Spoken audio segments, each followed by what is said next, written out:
Magkasamang lumipad sa himpapawid ng Clark Air Base sa Pampanga ang F-16 multi-role fighter jet ng US Pacific Air Force at FA-50 fighter jet ng Philippine Air Force.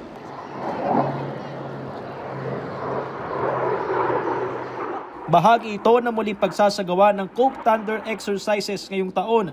700 miyembro ng PAF ang lalahok, kung saan bukod sa FA-50 ay kasama din gagamitin ang kanilang Super Tucano at Black Hawk helicopters.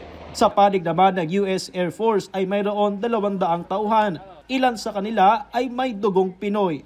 Isang malaking karangalan po talaga na nabigyan kaming pagkakataon, makabalik sa bayan na kinalakihan namin, tapos mag-serve, sa capacity na to. As far as further strengthening the interoperability, tapos yun nga po, yung mapalakas o mapatibay po natin yung samahan ng US and ng Philippines na naitaguyod na po dating-dati pa. Tatagal ng 2 linggo ang pagsasanay na gagawin sa Hilagang Luzon, kabilang ang Basa Air Base, Clark Air Base at Ravina Air Base sa Pampanga at Tarlac. Nakatuon ito sa iba't ibang aircraft maneuver at tactics. Kabilang sa mga lalahok sa Cope Thunder exercises ngayong taon, itong F-16 multi-role fighter aircraft ng Amerika. Noong nakarang linggo lamang ay napaulat yung pag-aproba ng US State Department sa posibleng pagbenta nito sa Pilipinas bilang bahagi ng multi-role fighter jet o MRF acquisition program para sa Philippine Air Force. Ayon sa US Defense Security and Cooperation Agency, nagkakahalaga ng $5.5 billion ang 20 bagong F-16 jets at iba pang kinakailangang kagamitan. Wala pang opisyal na desisyon o kumpirmasyon kung ito ang bibilhin. Pero para sa mga piloto ng PAF, malaking pagkakataon ng mga pagsasanay gaya ng Cope Thunder para maging pamilyar sa mas modernong fighter jets.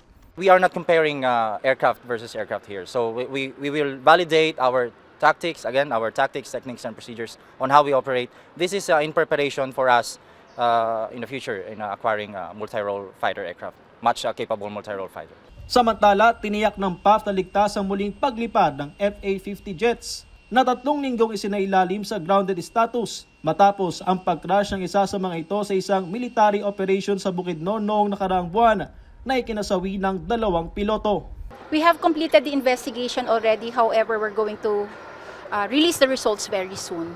Our FA-50 fleets have been inspected very well. It went through a very thorough inspection and we have proven them airworthy.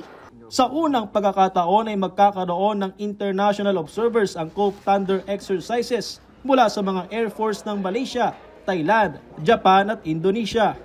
Their presence is a reminder that security is not the concern of one, but the responsibility of many. The pace of our alliance is accelerating and our list of teammates is expanding, all in a very critical and consequential time for both of our nations.